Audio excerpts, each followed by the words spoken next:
We have to act fast before the Freedom Pals can. $100 reward. Do you know what that could mean to our superhero franchise? That cat looks pretty old. Maybe it just died in the gutter somewhere. Human Kite, do I have to remind you that as of right now, Freedom Pals have 100 followers on Instagram? We have 6. The 5 of us and Billy Turner, who's a ginger. This is the key to finally beating those fuckers. But where do we start looking? That cat could be anywhere. We need to split up. Mosquito, take to the air and check out all the city parks. You got it. Mosquito away. Human Kite, see if the cat is stuck up a tree somewhere. You've got the storm drain, Super Craig. Woo! Super Craig. Fast Pass, I need you to use your superhuman speed to get to the mayor's office and tell her we're on the case. Don't worry, Coon. You can count on Fast Pass to get there fast.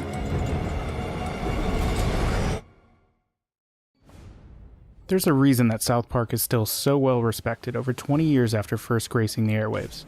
The show is always outrageous, always satirical, and always interesting, even when it does flub an episode, or a whole season, as we saw last year. And yet the franchise has always struggled to have a solid video game, until Southpark The Stick of Truth arrived in 2014. Now, 3 years later, we finally have the follow-up, with Southpark The Fractured Butthole. Coming from a different developer, it would have been easy for this game to fail. Instead, it shines once again, offering the same quality South Park experience with a superhero twist. Following the events of The Stick of Truth, The Fractured Butthole once again has you playing as the new kid. While you fought hard to become king in the fantasy world created in the first game, all of that is quickly tossed aside as Cartman and the others shift to the much more popular superhero genre. Cats are going missing en masse throughout the town of South Park, so Coon and friends are on the case. As the new kid, you'll join their ranks, choose your superpowers, and help deal with a brewing civil war between the Coon and Professor Timothy's Freedom Pals. And just like last time, it's clear early on that there's more going on here than just some missing cats and kids playing superhero. South Park The Stick of Truth was a near pitch-perfect licensed title. Not only did it deliver the look of the series, it also gave fans a true South Park-style story to play through.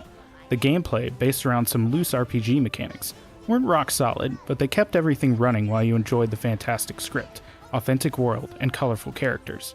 South Park The Fractured Butthole essentially accomplishes the exact same thing once again, marking either a perfect sequel or a dull retread depending on your own feelings toward the series. That's not to say there's nothing new here. In fact, Ubisoft has tinkered with the formula a bit more than many might have expected. It would have been easy to just take the engine from The Stick of Truth, write a new story script, and pop out a brand new title. Instead, they rethought combat and shifted a lot of the core mechanics around. It's not a night and day difference, and casual observers might struggle to pick out which one came first, but it's enough that those seeking more than just the Stick of Truth rehash will be satisfied. Combat is turn-based once again, and the core of the game is still set on RPG mechanics. You're able to increase and decrease your stats as you level up and unlock slots for certain items. What's changed is how combat feels and the strategy you have to implement. The whole field of battle is now a grid, and your abilities will impact certain squares or areas of the arena.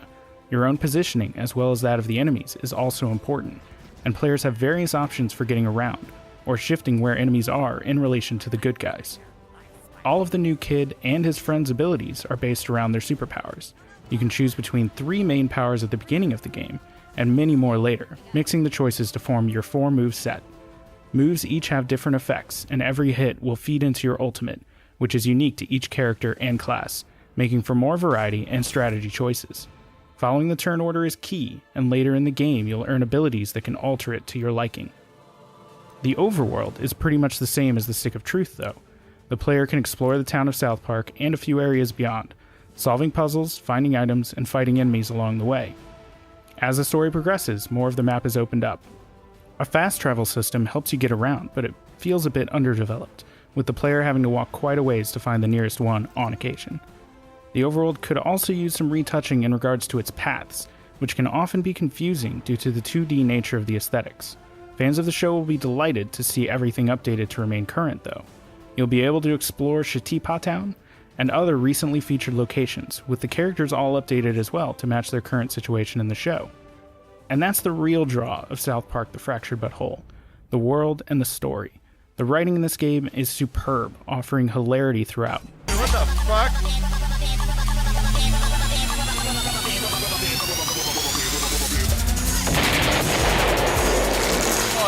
Let's just talk. Let's just talk. It's rare that a game gets me to actually laugh out loud, yet I've done it multiple times while playing The Fractured But Whole. And the audacity that is shown in the story is delightful, featuring truly outrageous moments that shouldn't be spoiled. If you're a fan of South Park and were worried that they'd tone it down, fear not. If anything, the game has allowed them to be even more out there with their humor, with lines crossed that Comedy Central would likely balk at. And the switch to superheroes was genius, opening up the satire quite a bit. There's already been a few episodes of the show featuring the antics of Coon and friends, and they've all led to this game. Everything comes together to make for an authentic South Park experience, and it's clear that Matt Stone and Trey Parker are completely free to say, comment on, and do whatever they want with this story. The end result is one of the funniest games ever made, and one that has a lot to say about the world and the current cultural obsession with superheroes. But that story does rely on the gameplay to keep the player interested for the surprisingly long runtime. The gameplay is enjoyable, but it's simplistic, and it's held back by a dreadful inventory system that is best ignored until it's absolutely necessary. Some side quests will help keep players engaged when the story is winding down, but if you are looking for a deep RPG experience, The Fractured But Whole won't satisfy your craving. Instead, it's a game that delivers a genuine South Park adventure with a streamlined set of mechanics to facilitate that. It's a fun game, but nothing really special until the story kicks in and you laugh like crazy at the glorious humor and satire on display. South Park The Fractured But Whole doesn't remake the wheel that the Stick of Truth crafted so well. The first game made for a near-perfect South Park experience, with bare-bones RPG elements to make it all work. This sequel does mostly the same, only tinkering with a few things, making for a different, but just as enjoyable final product. Those who don't find South Park's particular brand of comedy endearing will likely find little to enjoy here, but if you loved the first game, you'll love this new one just as much. And if you're a South Park fan who hasn't played either, then you need to fix that as soon as possible.